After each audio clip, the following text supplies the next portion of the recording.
disturbances from Rob Wüst, and is a good occasion to continue. You know all about all this work also from Reza Pretorius. Now you have heard Rob Wüst, and he shows it again, even not only in the beginning of the disease, but also during the established disease. So there's a severe microvascular disturbance.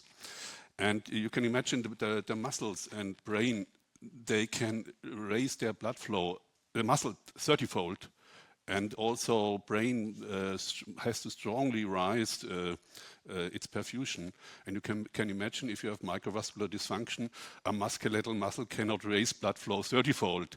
So we have exercise intolerance. This causes exercise limitation.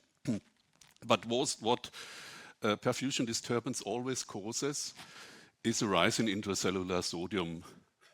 So there's an increased cellular sodium influx. Why does it occur? The perfusion disturbance causes anaerobic metabolism and therefore acidosis, protons. And the protons do not diffuse freely through the membrane. They are transported by the sodium proton exchanger. So the proton load is high by the anaerobic metabolism, hyperperfusion, acidosis, and particularly if there's capillary stasis and reflow, this is ischemia reperfusion, and this has a strong effect on raising intracellular sodium. So as intercellular protons and sodium. So due to the exchange with protons, sodium rises. Yeah, so the question is, all these patients with long COVID would have this rise in sodium, but this is not enough to cause ME/CFS. There are risk factors. So there is the disease, acute, then post-COVID syndrome, and most patients improve, but a fraction develops ME/CFS. So in post-COVID syndrome, we find this microvascular disturbance.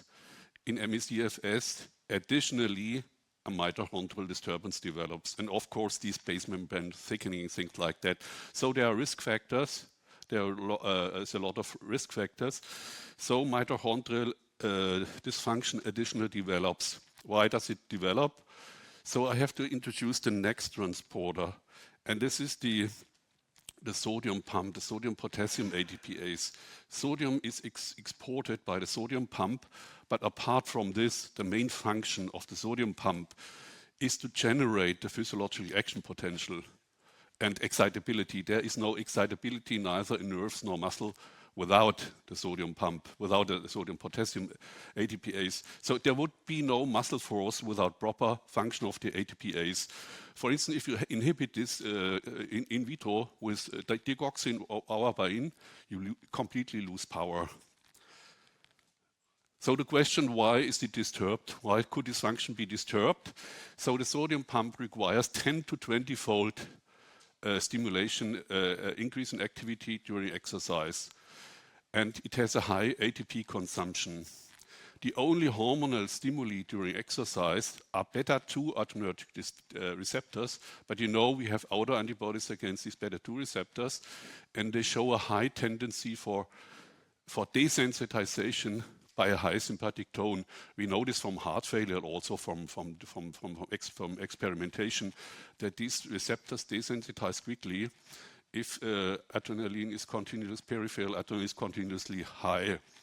The next limitation is calcitonin gene-related peptide. This is the second stimulus. This is released from small nerve fibers. There are 3 peptides, neurokinin A, substance P, and calcitonin gene-related peptide. All these 3 are vasodilators, and with small fiber neuropathy, you have less vasodilation, perfusion disturbance.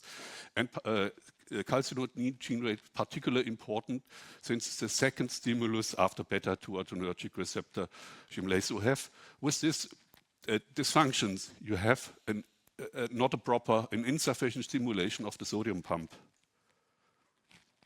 during exercise.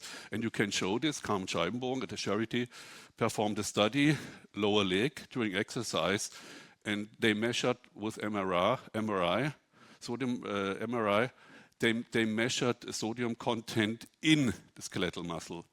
And you see it in different muscles, and you see it rises. The blue curves are the different lower leg muscles, and there is either a rise before exercise, already before, and during exercise. And the increase in intramuscular sodium negatively correlates with hand grip strength. So it is not the same muscle, this is a different muscle, leg muscles and hand grip strength, so there's a correlation. The higher sodium is in this exercise test, the lower is the force in the hand grip strength. Now, what does high sodium do? High sodium leads to calcium overload, and calcium overload leads to damage. We have seen the damage in exercise in Rob Wüst's study. So, and the paradigm of this injury is ischemia reperfusion injury. This has been known for at least 30 years, and it can be shown in many organs, in the heart, in muscles, and in other organs. So if you raise sodium too much, there is calcium overload, and calcium overload causes damage. Why is this so? There is a sodium-calcium exchanger, and usually with normal sodium intracellular, it exports calcium, with sodium being the driving force. But with high sodium, the transporter changes its direction and starts to import calcium. And this leads then to calcium overload. So we have an increased sodium influx by the hyperperfusion, anaerobic metabolism, and we have a decreased efflux. And also, if the sodium pump doesn't work, the membrane potential gets more positive, and a poor positive membrane potential also favors this reverse mode. So in the reverse mode, there's calcium overload. So in this slide, you see another transporter, and this is the mitochondrial calcium exchanger. It's also driven by sodium, and it's also stimulated by beta-2 and CGRP. So this would be the final protection mechanism to function against calcium overload if it worked properly. But if it's not stimulated, relatively low calcium overload can lead to mitochondrial calcium overload. So by this, the mitochondrium becomes the most sensitive structure in the cell against calcium overload. So even at moderate calcium, this can lead to overload because the mitochondrial calcium exchanger does not protect from the overload. So here you show the effects of mitochondrial calcium. It's absolutely necessary for energy production, but there's an optimum, and then ATP falls with overload. And in the third stage, there's damage. There's the damage, and the mitochondria consumes ATP instead of producing it because the proton current is reversed, and the ATP synthase becomes an ATPase. So imagine the patient you exercise, and then your mitochondria start consuming energy instead of producing energy. So calcium overload causes damage. Here, the patient, we have the forward mode and the reverse mode. We have this balance, the sodium pump, the unloading effect, and the loading effect. And the pointer of this balance should always clearly point to the green field. But in the patient is already very close to the reverse mode threshold. And if it starts here with higher sodium load, but the sodium pump doesn't work properly, so the pointer points to the reverse mode. So exercise raises sodium above the reverse mode threshold. And what does pacing do? Pacing keeps the pointer to the forward mode. And what we should have is a drug that does the same, that keeps sodium low in the forward mode range. So what develops is a vicious cycle. There is sodium load, the reverse mode, calcium overload, then mitochondrial damage and muscle damage. Mitochondrial damage for this function always leads to reactive oxygen ROS production, and the ROS inhibits the sodium pump. So first it's not sufficiently stimulated, and then it's inhibited, and ATP gets lower, but the pump requires a lot of ATP. And the outer vicious circle, this is a perfusion disturbance because ROS has inhibits NO and causes perfusion disturbances. So you get a vicious circle develop from which the patient can hardly escape. It's a very, very stable vicious circle which remains, and I think this is the core problem. But what happens over time? So calcium overload and damage occur with every PEM. With every PEM, there's damage. This damage is relatively mild. In what Rob Wüst showed was already muscle cell necrosis. This does not necessarily occur every time, but every time there is mitochondrial damage. And the intensity of the damage is not very high compared with the ischemia reperfusion. We have a real infarction. But here Rob Wüst showed the damage, muscle necrosis. But I think most time you have only mitochondrial dysfunction because the mitochondria are the most sensitive structure for calcium overload. And we can, with a drug, we can inhibit ischemia reperfusion damage. And since we can inhibit this, and since the damage here is much smaller but repetitive, I think we can inhibit this kind of damage. So over time, damage again, and the histology shows what Rob Wüst also showed, and others, I have a review, another paper, they also show it. There are signs of damage and regeneration at the same biopsy. So this means this occurs again and again. You always have damage and regeneration. So this is repetitive, and over time, the skeletal muscle, the mitochondria are disturbed. The pool of intact mitochondria shrinks over time, and this leads to more anaerobic metabolism, what Rob Wüst also showed, more protons, more sodium, more calcium, more damage. And over time, the pool of intact mitochondria shrinks, so the ability of regeneration also decreases. So this is why pacing is so important, that you preserve the intact pool of mitochondria.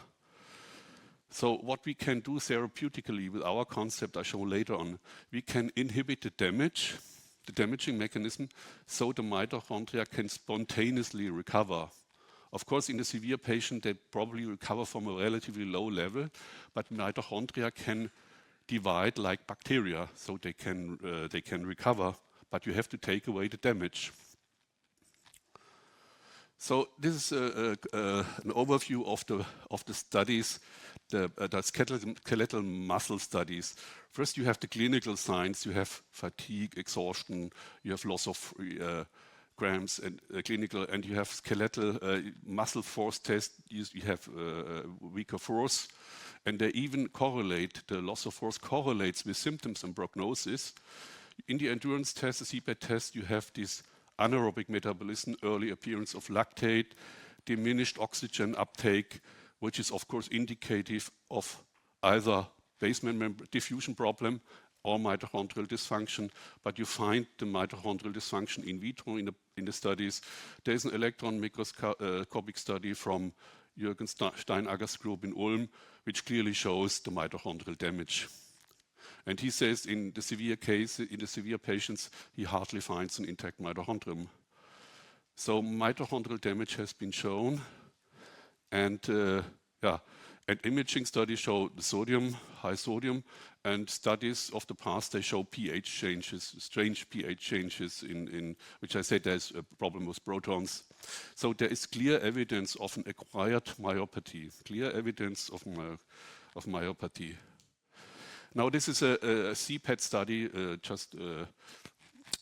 David Systrom showed his own results, but it's the most recent one, and only look at two values. Cardiac output in the healthy controls, 19 liters per minute. In ME/CFS patients, 12 liters only. And you don't see anything during at rest, you only see it during exercise. Here, oxygen uptake, here 2 liters, about 2 liters, in ME/CFS, 1.1. And they also say at rest they don't see anything, but this is in line with exercise intolerance. It only occurs at exercise. And they also state that the predominant component is the contracting neuromuscular system. And I want to explain this and work it out. So I think we have to more and more consider the situation of the severely ill, which has been neglected because they are normally not accessible. But normally we understand the diseases by the severe patients because you see the changes are more clear, and we are limited to mild cases. So we should consider more and more what happens in severe patients.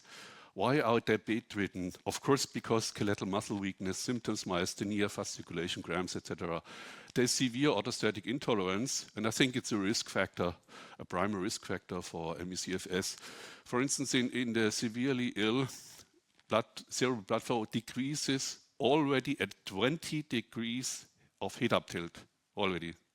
So in a sitting position, in the standing sitting position, even in this position where you can read, you have a decrease in cerebral blood flow, you have orthostatic stress. Of course, you have the hypersensitivity and the severe symptoms. This is why patients, I think, are bedridden. Now the question is why? What are the causes of the skeletal muscle weakness? The neurological investigation exclude motor nerve damage. So this points to an intrinsic single muscular cause. And what we have to explain is a severe loss. This is not the model. I'm really talking about severe patient that may not be able to lift a mobile phone. So, and these patients, they also have have fasciculation and cramps. And you have to find a common explanation for force loss and fasciculation. Fasciculation means hyperexcitability.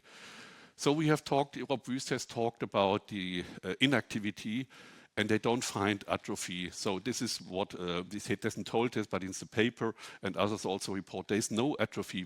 Of course, we would expect atrophy due to inactivity. Why doesn't it occur? You know, I'm talking about calcium and too high calcium.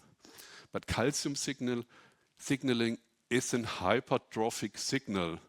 So you have a hypertrophic signal by calcium, but an atrophic signal by the inactivity. So there's no change.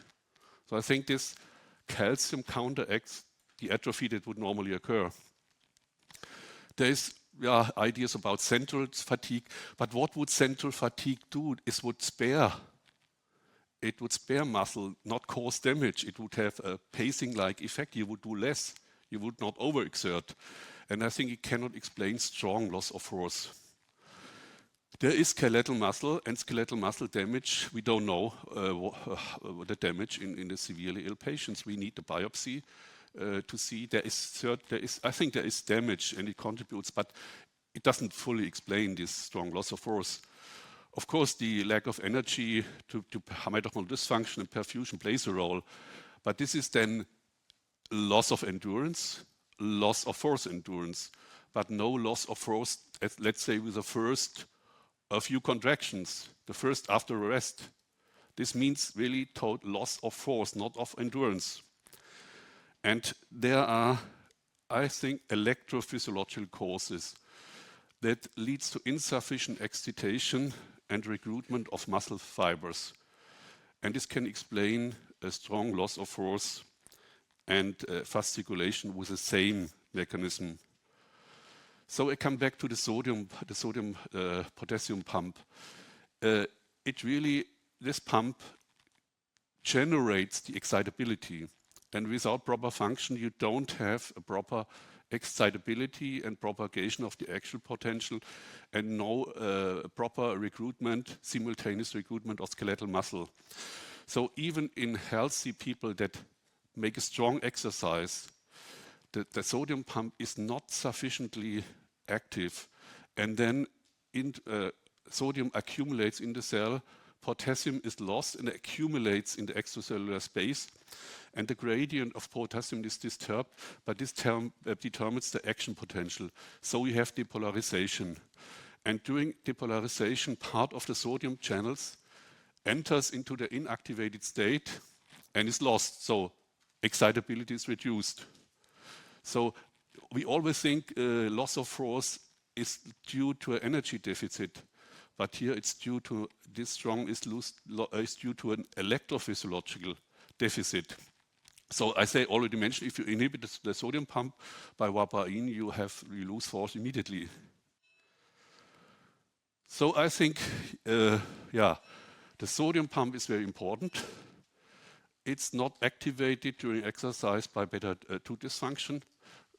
There is small fiber neuropathy. ATP is low. ROS inhibits it. Then the membrane potential depolarizes. Normally you have minus 80 millivolt membrane potential. The firing threshold is at minus 50. Let's say we are at minus 60 or so. Then we are closer to the firing threshold. So there is hyperexcitability. Now central muscle tone can easily cause excitation and fasciculation and cramps. And we think central muscle tone is raised by stress. Carmen Scheigenbogen has found antibodies which play a role in muscle tone on GABA, which probably the GABA system reduced.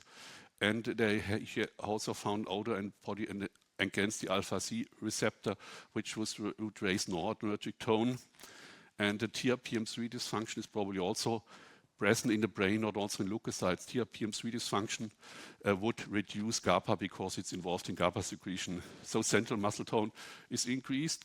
And with a membrane potential close to the firing threshold, you can easily induce hyperexcitability, cause fasciculation, cramps, and tremor.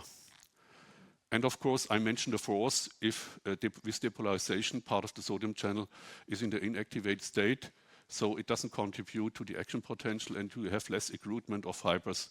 So what do this fasciculation and this inappropriate excitation do? They cause sodium-potassium influx. So this leads to a higher workload of the sodium pump, high energy consumption, but the sodium pump cannot restore the physiological membrane potential because there's too much influx by this fasciculation. Glycolysis is the energy source for the pump. It's glycolysis. But the pyruvate would not be taken up at rest. There is no exercise. And there is mitochondrial dysfunction. So you can get lactate at rest, already at rest, only by the sodium pump. And lactate at rest would raise the NRG1 activity. It would raise sodium. And the high intracellular sodium and a more positive membrane potential favor the reverse mode, which imports calcium. So if calcium overload, mitochondrial dysfunction, and then of course more fatigue, more damage, more mitochondrial dysfunction. Now it's important to mention what the muscles does in energy depletion. It releases compounds, vasodilator compounds to remove the energetic deficit. There are numerous mechanisms of skeletal muscle hyperemia, why muscle can raise its perfusion 30-fold. And one of these mechanisms is the release of mediators like bradykinin, adenosine, prostaglandin E2, prostacyclin. And these mediators normally are meant to act locally by a very short half-life. But if they are excessively produced, they could enter into systemic circulation. And these mediators, they cause pain, are analgesic, cause hyperalgesia, cause spasm. They have microvascular leakage effect. In the kidney, bradykinin and prostaglandin raise renal perfusion and they inhibit distal tubular sodium absorption, which would then reabsorption, which would cause hypovolemia. So I think this skeletal muscle, you can even show the release of these mediators in healthy people with microdialysis. They already release these kind of mediators. And now imagine you have an energy deficit, that there could be a lot of mediators released, which would then enter the systemic circulation. Now, here I describe a STAT model to explain the situation of the severely ill. So we have the healthy situation and then long COVID hyperperfusion, dominated microvascular disturbance. And then mitochondrial dysfunction develops additionally. The disturbances are induced by exercise and efforts. And then we have the situation of the severely ill, which is, of course, mitochondrial dysfunction, perfusion disturbed, plus skeletal muscle depolarization. So the disturbance is operative already addressed or by minimal efforts. I just go back to this. It's difficult to escape out of this vicious circle because depolarization favors depolarization. I call it the depolarization trap. The patient is in a depolarization trap and he cannot escape, because the more depolarization he or she has, the more workload for the sodium pump. So the question, sorry.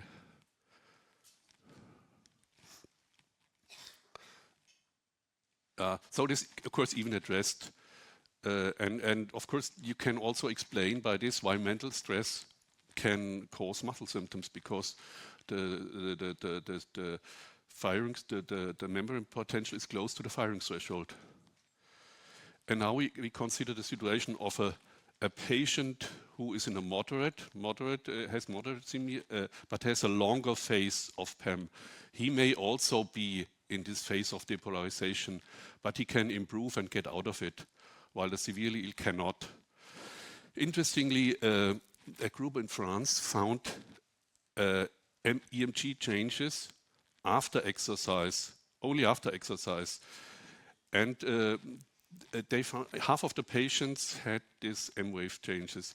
And the M-wave changes were lower amplitude and delay, which means less muscle fiber recruitment at the same time.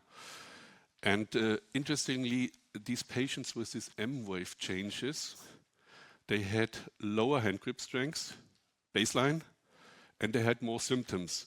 So it seems that what I supposed here can also occur in moderate disease. But the patient, they can get off, but the severely they are captured in this vicious circle. So I see ME/CFS finally as this vicious circle, which I described: calcium overload, sodium overload, and this means exercise intolerance and PEM. There's so much heterogeneity with triggers and risk factors, but there is a commonality, and this is PEM, exercise intolerance and PEM. And I think this is this final common pathway which is common to all the patients. So despite the heterogeneity, they develop this stable vicious circle, and this keeps them captured in the disease. And so the triggers can disappear, but the circle is stable and remains. It remains, and autoimmunity plays a strong role. But of course, not all patients have antibodies. Is this what I said? There is a lot of triggers and a lot of risk factors. There is no need for autoimmunity in all patients to cause the disease. It's a strong risk factor. So I think the concept is sufficiently validated to derive a therapeutic strategy which interferes with this cycle. And this is what we are doing at Mitoticure. I selected a compound, a principle, which stimulates the sodium pump to prevent sodium overload, and which in the same time, same mechanism, stimulates the mitochondrial sodium-calcium exchanger to prevent calcium overload in the mitochondrium. Fortunately, at the same time, this compound raises skeletal muscle and cerebral blood flow. And now this is what we are doing with Mitoticure. What we do now is simple development as for any drug. The research phase is finished. Now we have to do toxicology and then phase 1 and then phase 2A study. So phase 2A is the next research step. This is routine pharma development. Yeah, this is what I wanted to show, and I thank you very much for your attention.